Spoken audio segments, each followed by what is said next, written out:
Hey Fright fans, Scott from Fright Props here, and today I just want to talk about flickering lights.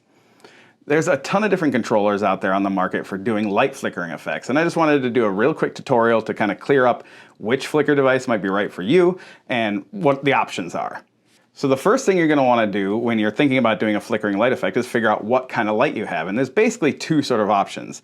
There's low voltage lights and 110 volt AC lights. The main difference here, of course, is that this sort of light is like a standard light bulb that you would have in your house or in a table lamp. So here we have just a little adapter that has the prongs on it to go into an AC outlet. It's got a lamp socket here, and I've just screwed a standard light bulb into that for testing purposes. The low voltage light is going to be something like this. This is one of our nano spotlights. This is a 12 volt DC low voltage light. And it'll typically come with just bare wires on the end. And that's because you can't just plug this straight into a socket on your wall. It'll fry the light. You need to use a transformer to take that 110 volt household power and convert it to a low voltage 12 volt. So let's start with the AC light here. So let's say you just had some lamps or something like that you want to flicker, or some standard household lighting. The easiest way to do that is going to be to use a controller like this. This is called a Mini Flicker 2 Plus. And as you can see, it actually has outlets on it right here. So you can just plug your 110 volt fixture directly into those outlets. This unit has two plugs, so we can actually plug in two lights. These actually are separate so that they can each have an independent program running.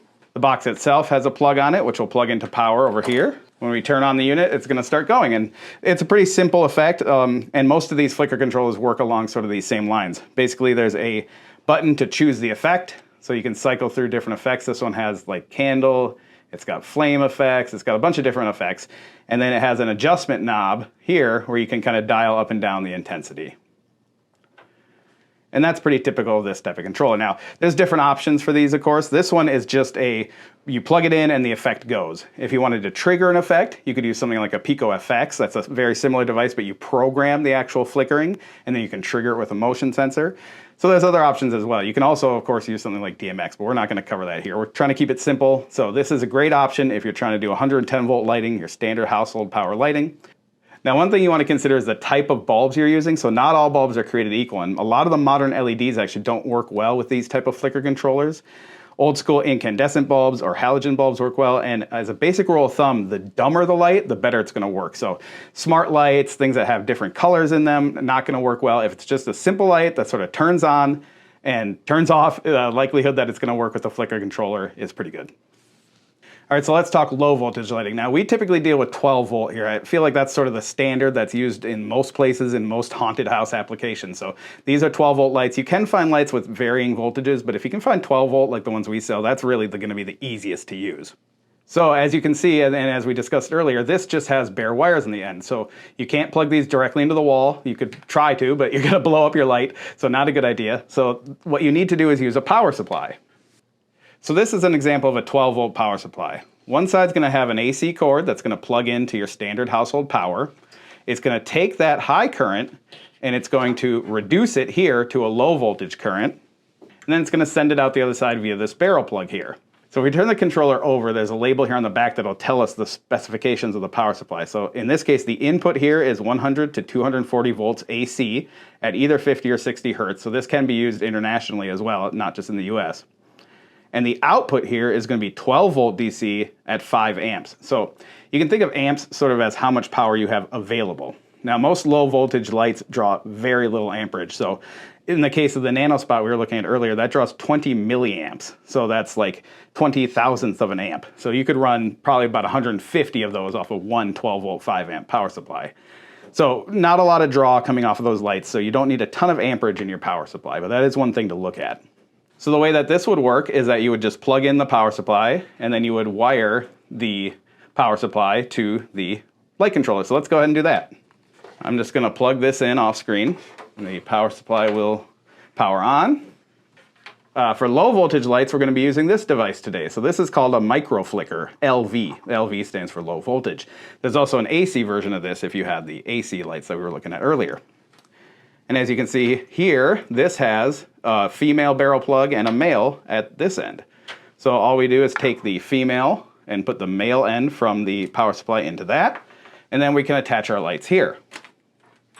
Now, of course, as we mentioned, these lights have a bare wire on them. Some of these 12-volt lights will come with a female barrel supply on it, but our nano spots don't. And that's where we can use a small adapter like this. This is a female power supply adapter with screw terminals. And all we're going to do is basically take the plus, which is red here, and the minus, which is blue, insert them into the plus and minus terminals here on the adapter, and screw them in. So there we have our light with the power supply adapter on it. If you wanted to run more lights in parallel, you could just wire them all in, all pluses here, all minuses there, and then you could run a bunch of lights off of this same power supply adapter. Of course, they will all function in unison at that point. And I will show you a 12-volt flicker controller that's slightly different that will allow you to plug in more lights and has regular screw terminals in a second. So now we're just going to plug in this barrel connector to the output here on the flicker. And you'll see our light will start to flicker. So this unit works much the same as the mini flicker does. Basically, there's a dial here that you can use to turn up and down the intensity of the effect. And then you just click the button to cycle through different options. And again, each one of those you can adjust. So it's a way to get a lot of different types of effects out of one controller. Now again, you can wire multiple lights to this, but they're all going to function in unison. So if you want to have more lights that are doing different things, you need more channels. All right, so this is an example of a low voltage flicker controller that has multiple outputs. This one has 2. There are other ones that have 4, 8, and you can go up from there. As you can see, this lighting controller has screw terminal outputs. So you would just screw the 2 wires from your LED into those outputs. It also has screw inputs for the power supply. So if you were paying attention earlier, you'll remember that our power supply has a barrel plug on it. So these, again, are 2 things that aren't just going to plug right together. But we do sell adapters for that as well. So this is a female power supply adapter with wires. You can just plug this right into your power supply. And this gives you a negative and a positive wire that you can then screw into a terminal like this so that you can actually power this device. All right, so here I've used that female power supply adapter to wire the power from our power supply into the input here. And then I've wired 2 of our nano spots, one to output 1, one to output 2. So you can see here that there's independent flicker controls for each one. And in this case, you just kind of choose the preset.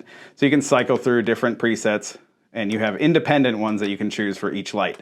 So there's lots of different options in here, and depending on the controller that you're using, there'll be different options as far as what types of programs you might find. So in this case, these controllers often will have like a specific set of programs that you can choose from. So this same company, Fright Research, makes ones that are specific for candle flickers. They also make ones that are for electric failures. And this one sort of has just a bunch of different options that you can choose from. So you can find what works right for your scenario and just set it with the buttons. So I should mention before we go that just like your amperage is a limitation on how many lights that you can run through a controller, and there will be a maximum amperage output for the controller, on the AC side you have a similar limit. So there's a maximum wattage output that you can have. So in this case, this controller is 250 watts per channel. So these lights can't be more than 250 watts each, 500 watts total. So you do want to pay attention to the limitations of the controller. If you know which lights you're using in advance, that's always helpful. Or you can buy lights that suit the controller if you find a controller that does the effect that you want. So you want to look at the type of light. Is it an AC or is it a DC? And then how much amperage or wattage does it draw? And can the controller provide that to the light? And then lastly, you want to make sure that the light will be compatible with the controller. So LEDs, you need to make sure they're dimmable. There are non-dimmable LEDs that won't work with these type of flicker controllers. And on the AC side, you want to make sure that they are also dimmable lights that are going to work with these types of controllers. So that's just a super quick overview of 2 types of lighting controllers for flickering effects. We have a ton more on the site. I'll link our entire listing for flicker controllers here in the description of this video. And as always, if you have a question, you can leave a comment on this video or send us an email at sales@frightprops.com. Thanks so much for watching. See you next time.